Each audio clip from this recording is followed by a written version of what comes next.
Genmesh Hudpam Huduma. Nilizaliwa uko kijiji Huduma, Sega Ugenya, Siaya. Hii ndio story ya maisha yangu. Maisha yangu ni safari, si destination. Nilitoka Huduma na ndoto za rangi. Leo nasimama, kesho nitaanguka. Lakini Glenmesh Huduma hawezi simama.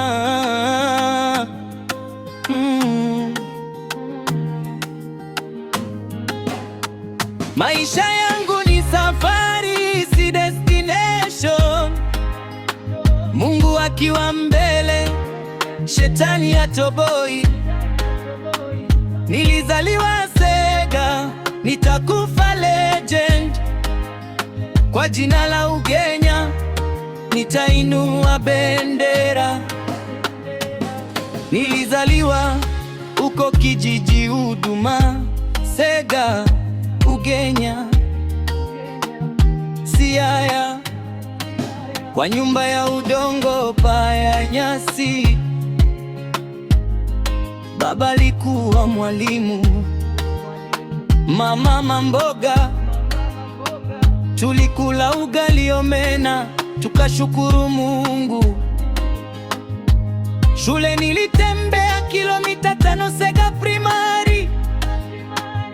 Miguu ikapasuka, lakini akili haikupasuka. Mwalimu aliniambia, Huduma una akili.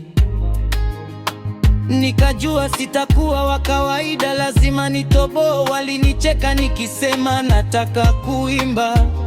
Ugenya haina wasanii. Walinipigia kelele, lakini moyo wangu uliniambia jaribu. Sasa niko hapa nawakilisha Dala. Nilitoka Ugenya na matatu ya Sango. Mfuko ni 500, roho imejaa ndoto. Nairobi linikataa mara ya kwanza. Nikalala Kayole, nikaomba Mungu asubuhi. Nikaanza kurekod na simu ya Kshitrusizu, beat za YouTube. Mike ni chupa ya maji.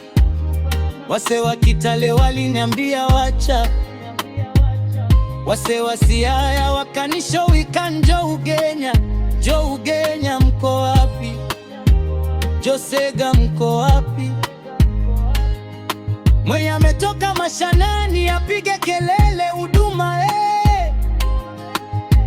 Hii ni kwa kila mtoto wa kijijini anayeambiwa utaweza.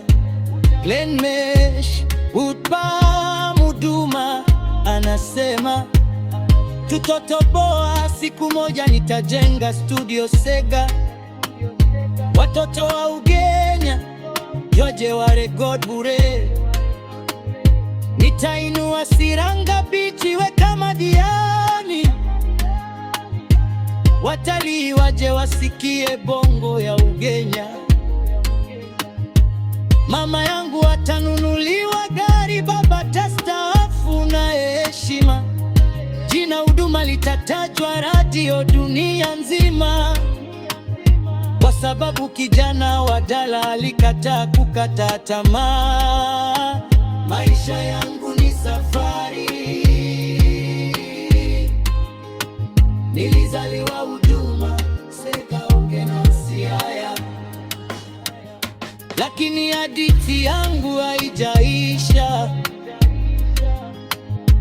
Glenmesh Huduma, tunaenda mbali.